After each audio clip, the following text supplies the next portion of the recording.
বিসমিল্লাহির রহমানির রহিম। বিশ্ব আধ্যাত্মিক জ্ঞান সঞ্চার দরবার শরীফের প্রতিষ্ঠাতা আমার মুর্শিদ কেবলা গাউসুল আজম শামীম আলী চিশতির দরবার হইতে আমি কুলসুম চিশতি আপনাদের সকলকে জানাই আন্তরিক শুভেচ্ছা ও অভিনন্দন। আমার মুর্শিদ কেবলা গাউসুল আজম শামীম আলী চিশতির লেখা গ্রন্থ থেকে কিছু তত্ত্বকথা আলোচনা করিব। আশা করি আপনারা সবাই আমার আলোচনাটি মনোযোগ ও ধৈর্য সহকারে শুরু থেকে শেষ পর্যন্ত সম্পূর্ণ আলোচনাটি শুনিব। আমি আজকে যে আলোচনাটি নিয়ে হাজির হলাম সেই আলোচনাটি হলো পৃথিবীতে মাজার শরীফ নিয়ে কিছু তত্ত্বকথা আলোচনা করিব। মহান আল্লাহ হযরত মুহাম্মদ সাল্লাল্লাহু আলাইহি সাল্লামকে বন্ধু বা দোস্ত বলিয়াছেন। সমস্ত দিক দিয়া তিনি সাল্লাল্লাহু আলাইহি সাল্লামকে দেখলেন তিনি প্রশংসিত। তখনই আল্লাহ তাআলা মুহাম্মদ সাল্লাল্লাহু আলাইহি সাল্লামকে দোস্ত বলিয়া ডাকিতেন। সমস্ত মাখলুকাত মুহাম্মদ সাল্লাল্লাহু আলাইহি সাল্লাম এর প্রশংসা করিত এবং এখনও করে এবং অনন্তকাল করিতেই থাকিবে। আল্লাহ তাআলা সহকারে এবং 18,000 মাখলুকাত সাল্লাল্লাহু আলাইহি সাল্লাম এর প্রশংসা করিয়াই যায়। এই কথাগুলি হলো আল্লাহ তাআলার কথা। এখন মুহাম্মদ সাল্লাল্লাহু আলাইহি সাল্লাম এই সম্বন্ধে কি বলে গেলেন? রাসূলের হাত যদি আল্লাহর হাত কোরআন বলে তাহলে নবুয়াত খতম, নবী আর আসিবে না। তাই রাসূল সাল্লাল্লাহু আলাইহি সাল্লাম বলে গেছেন, আমি রাসূলের হাত মনে করিতে হবে একজন কামেল ওলি আউলিয়ার হাত। কামেল পীর মুর্শিদের হাত হয় আমি রাসূলের হাত।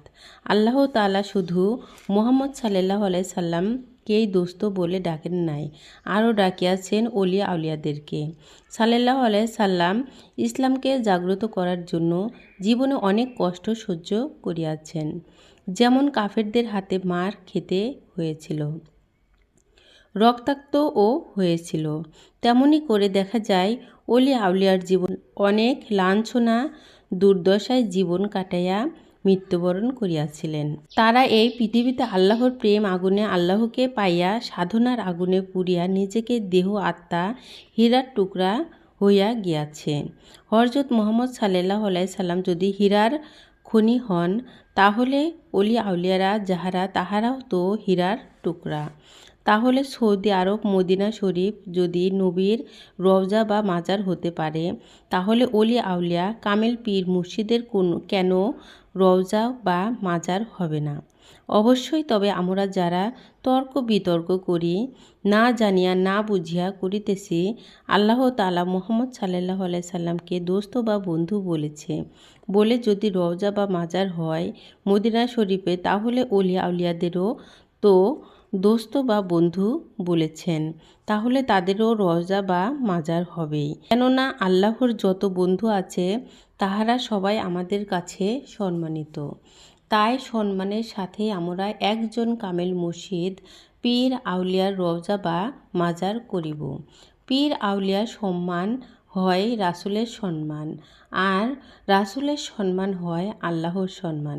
যদি কামেল পীর আউলিয়া অসম্মান করি তাহলে রাসূলের অসম্মান করা হবে, আর রাসূলের অসম্মান করলেই আল্লাহর অসম্মান করা হবে। তাই আমরা না বুঝিয়া কিছু করিব না। আমাদের সবাইকে আল্লাহ তাআলা বুঝা জ্ঞান দান করুন। আমি যে আলোচনাটি আপনাদের সামনে করেছি এই আলোচনাটি আপনাদের কাছে কতটুকু ভালো লেগেছে? যদি ভালো লেগে থাকে তাহলে আমাদের এই চ্যানেলটি সাবস্ক্রাইব করে দিবেন। সামনে আরও ভালো ভালো আলোচনা পেয়ে যাবেন এবং সামনে আপনারা কী ধরনের আলোচনা চান আমাদেরকে কমেন্টে জানাবেন। আমরা চেষ্টা করিব আপনাদের পছন্দ মতো আলোচনা নিয়ে আসতে। আমার এই আলোচনাটি করতে যাইয়া কথা ভাষার ছন্দে কোনো ভুল হইয়া থাকে তাহলে আমাকে ক্ষমা ও সুন্দর দৃষ্টিতে দেখবেন। সকলে আমার জন্য দোয়া করিবেন, আমি যেন আপনাদের সামনে ভালো ভালো আলোচনাগুলো নিয়ে আসতে পারি এবং শোনাইতে পারি। সর্বশেষে সকলের চরণে হাত রেখে একটি কথা বলতে চাই, আল্লাহ গোপনেরও গোপন। সেই গোপনকে পাইতে হলে একজন কামেল মুর্শিদের কাছে যাইয়া বায়াত গ্রহণ করে সেই গোপন ইবাদত সাধনার মাধ্যমে আল্লাহকে লাভ করিতে হবে। সকলে ভালো থাকবেন, সুস্থ থাকবেন। আল্লাহ হাফেজ।